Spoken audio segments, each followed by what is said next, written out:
Hello friends, स्वागत है आपका पटना एक जीएस क्लासेस में। मैं आज बायोलॉजी का आगे का वीडियो लेकर आया हूं और ये 151 से 200 तक का ये वीडियो है।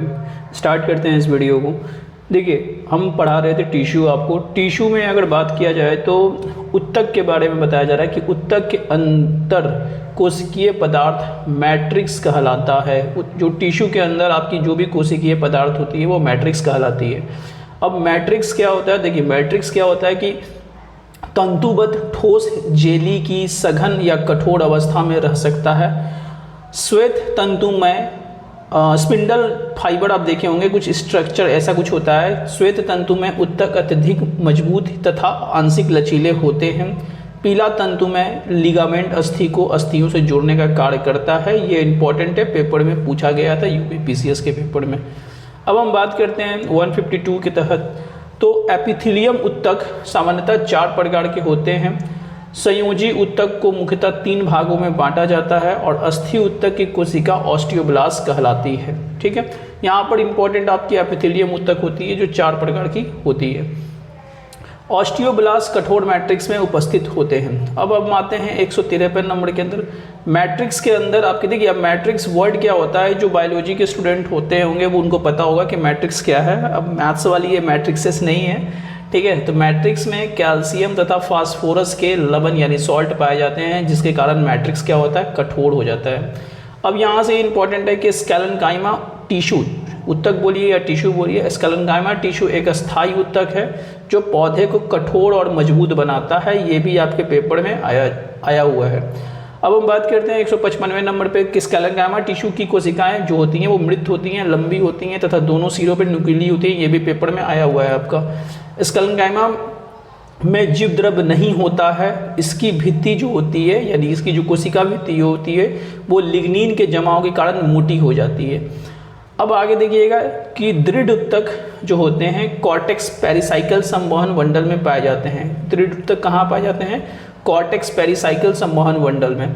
अब हम बात करते हैं कि दृढ़ ऊतक पौधे के तना, पत्तियों के सिरों, फलों तथा बीजों, बीजावरण तथा नारियल के बाहरी रेशेदार छिलकों में पाए जाते हैं। ठीक है, तो ये याद रखिएगा दृढ़ ऊतक कहाँ कहाँ पाए जाते हैं, यानी कि आपकी जो टिश्यू है, दृढ़ टिश्यू कहाँ पाई जाती है। दृढ़ ऊतक द्वारा पौधे को आंतरिक सहारा दिया जाता है। ठीक है, जो पौधे आपकी खड़ी होती हैं आंतरिक सहारा उनको मिलता है, दृढ़ ऊतक के कारण ही मिलता है। कोलेनकाइमा टिश्यू लंबी, अंडाकार, ठीक है, बहुभुजी, रसधानी युक्त होती हैं, तो ये भी याद रखिएगा। उसके बाद देखिए एरेनकाइमा के बारे में बताते हैं। तो यह अत्यंत सरल प्रकार का, सिंपल मतलब कि अस्थायी ऊतक है, परमानेंट टिश्यू है एरेनकाइमा। विभाज्योतक पौधे के ऊतक कोशिका के विभाजन में सक्षम होते हैं। मतलब पौधे के ऊतक कोशिका का विभाजन कौन करता है? तो विभाज्योतक करता है। ठीक है, अब हम 163 के अंदर आते हैं। विभाज्योतिका ऊतक कैसी होती है? तो गोल होती है, अंडाकार होती है या बहुभुजाकार होती है। विभाज्योतिकी ऊतक डिवाइडेड बाई शीर्षस्थ। देखिए, विभाज्योतिक ऊतक जो होते हैं वो डिवाइड होते हैं शीर्षस्थ विभाज्योतिकी में, पार्श्व विभाज्योतिकी में एंड अंतर्वेशी विभाज्योतिकी में। ठीक है, अब हम बात करते हैं कि मनुष्य में संयोजी ऊतक का उदाहरण हड्डी है। याद रखिएगा, कनेक्टिव टिश्यू बोलते हैं इसको, एंड उसका उदाहरण क्या है? हड्डी है। संयोजी ऊतक मानव के विभिन्न अंग एवं ऊतकों को सहारा देते हैं। संयोजी ऊतक आंतरिक अंगों के रिक्त स्थान में भरी रहती हैं। ठीक है, अब हम बात करते हैं संयोजी ऊतक 3 प्रकार के होते हैं। वास्तविक संयोजी, कंकाल संयोजी, तरल ऊतक या संवहन ऊतक। स्केलेनकाइमा ऊतक की कोशिकाएं मृत होती हैं। स्केलेनकाइमा की भित्तियां इतनी मोटी होती हैं, अभी ऊपर में भी हम इस चीज़ को बताए थे कि इतनी मोटी होती है कि कोशिका के भीतर अंदर कोई आंतरिक स्थान नहीं रखता। जलीय पौधे में तैरने वाले, जैसे आप देखे होंगे कि जलडुब्बी होता है कि पनडुब्बी क्या बोलते हैं, हरा हरा जो तालाब वगैरह में निकल जाता है। तो जलीय पौधे में तैरने के लिए जो कैविटीज़ होती है, जो गुहिकाएँ होती है, इसे मृदुलक, इस मृदुलक को एरेनकाइमा कहते हैं। ठीक है, मतलब एक डंठल टाइप का स्ट्रक्चर होता है। ठीक है, उसके बाद देखिए मृदुलक ऊतक को हरित लवण को क्लोरेनकाइमा कहते हैं। अब मृदुलक ऊतक में जो आपकी हरा हरा वो जो दिखता है, ठीक है, उसको हम लोग क्लोरेनकाइमा कहते हैं। मांसपेशी ऊतक रक्तवाहिका के व्यास को बदल देता है। स्तनधारियों के लाल रक्त कण वाइनोकॉन्वेडिक्स होते हैं या कॉन्कुलर होते हैं। ठीक है, उसके बाद हम बात करते हैं 175 नंबर के अंदर, पौधे के जड़ में, तना में तथा पत्तियों में जाइलम उत्तक पाया जाता है।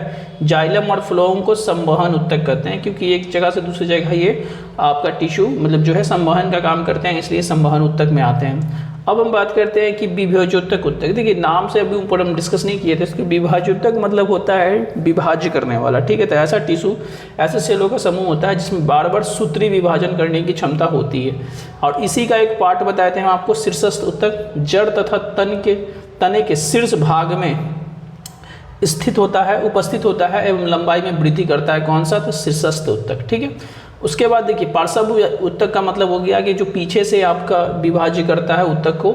यह उत्तक जड़ एवं तने के पार्श्व भाग में उपस्थित होता है एवं द्वितीय वृद्धि करता है। अब देखिए यहाँ पर एक इंग्लिश में है कि the flexibility in plants is due to the collenchyma, मतलब प्लांट को आप देखिएगा कि नीचे मोड़ दीजिएगा तो कुछ टाइम के बाद वो फिर से सही हो जाता है। तो जो फ्लेक्सिबिलिटी आती है वो कॉलेनकाइमा टिश्यू के ही कारण आती है प्लांट के अंदर। अब हम बात करते हैं स्थूल कोण उत्तक, जिसको हम लोग कॉलेनकाइमा बोलते हैं। एक सिंपल उत्तक है, सरल उत्तक है। इस उत्तक के में हरित लवक होते हैं एवं भित्ति के किनारे सेलुलोज के होने से स्थूलन होता है। अब हम बात करते हैं 182 के अंदर, ठीक है, 182 के अंदर क्या है कि कॉलेनकाइमा टिश्यू के नीचे पर्णवृंत, कॉलेनकाइमा टिश्यू के नीचे पर्णवृंत, पुष्पवृंत और पुष्पाकली वृंत पाया जाता है, ठीक है। क्योंकि देखिए यहाँ पर अभी हम बोले थे उसमें कि सरल उत्तक है कॉलेनकाइमा, और ये हरित लवक होते हैं एवं भित्ति के किनारे सेलुलोज के होने से ये होते हैं, स्थूलन होते हैं। अब हम बात करते हैं आपके 183 नंबर पे कि collenchyma tissue not found in root, ठीक है, रूट में नहीं पाया जाता है। जाइलम और फ्लोएम जटिल स्थायी उत्तक है, अभी ऊपर डिस्कस हमने किया था। नारियल के बाहरी रेशेदार छिलके जो होते हैं दृढ़ उत्तक यानी कि स्केलेनकाइमा के बने होते हैं, ठीक है। उसके बाद हम बात करते हैं जाइलम उत्तक को चालन उत्तक भी कहते हैं, ठीक है। पैरेन्काइमा उत्तक तने, जड़ एवं पत्तियों में के एपिडर्मिक्स और कॉर्टेक्स में पाया जाता है। तो ये याद रखिएगा, जो पैरेन्काइमा टिश्यू होती है वो तना में पाई जाती है, जड़ में पाई जाती है एवं पत्तियों के एपिडर्मिक्स मतलब ऊपर ऊपर के पार्ट में पाई जाती है। अब हम 188 नंबर पे बात करेंगे जलीय पौधे में तैरने वाली डंठल। अभी देखिए इसी का हम बात किए तो ऊपर में जलकुंभी के बारे में बता रहे हैं कि जलीय पौधे में तैरने वाली डंठल रहती है जो पैरेन्काइमा टिश्यू है। इस प्रकार पैरेन्काइमा को एरेन पैरेन्काइमा भी कहते हैं। इस टाइप के पैरेन्काइमा को हम लोग एरेन पैरेन्काइमा भी कहते हैं। अब बात करते हैं हम लोग 189 नंबर के अंदर पैरेन्काइमा में पाए जाने वाले अंतरकोशिकीय स्थान गैसीय विनिमय। देखिए पैरेन्काइमा के अंदर जो भी कोशिकीय स्थान होते हैं वो गैसीय विनिमय में सहायक होते हैं, मतलब कि गैस का एक्सचेंज वगैरह होते रहता है। 190 नंबर के अंदर है कि कॉलेनकाइमा टिश्यू पौधे के नए भागों में पाए जाते हैं, याद रखिएगा। उसके बाद 191 नंबर है कि फ्लोएम एक संचयक उत्तक है। फ्लोएम क्या है? एक संचयक उत्तक, अभी हमने ऊपर बताया था। लिग्निन के कारण स्केलेनकाइमा की दीवारें मोटी हो जाती है, ये भी ऊपर में था। मृदुतक जिससे पैरेन्काइमा की कोशिका भित्ति, पैरेन्काइमा भी कहते हैं, उसकी कोशिका भित्ति सेलुलोज की बनी होती है और पतली भी होती है। अब हम बात करते हैं 194 नंबर के अंदर कि फ्लोएम टिश्यू में चालनी नलिकाएं, सह कोशिकाएं, फ्लोएम एवं तंतु, फ्लोएम मृदुतक पाए जाते हैं। इंपॉर्टेंट है, याद रखिएगा। उसके बाद अगर बात करते हैं 195 नंबर के अंदर तो टिश्यू के विभाजन क्षमता के आधार पर पादप जो होते हैं यानी प्लांट जो होते हैं वो ऐसे होते हैं कि एक विभाज्योतिकी होते हैं और एक स्थायी टिश्यू होते हैं, ठीक है। मरुस्थलीय पौधे में उपचर्म एपिडर्मिस एक मोटी कोमल बाहरी परत होती है जिसे क्यूटिन कहते हैं। पैरेन्काइमा एक अंतरकोशिकीय क्षेत्र बड़ा होता है, ये ऊपर में पढ़ा दिए थे आपको। और एक है आपका कि कुछ पैरेन्काइमा में क्लोरोफिल पाया जाता है जिसके कारण प्रकाश संश्लेषण की क्रिया संपन्न होती है। तो यहीं तक था वीडियो, इसको एक दो बार देखकर आप एकदम शॉर्ट नोट्स, क्रिस्पी नोट्स बना लीजिए ताकि एग्जाम्स के पहले आप इसको याद करके जा सके और आपका सिलेक्शंस में ये योगदान दे सके। मिलते हैं नेक्स्ट वीडियो में। जय हिंद।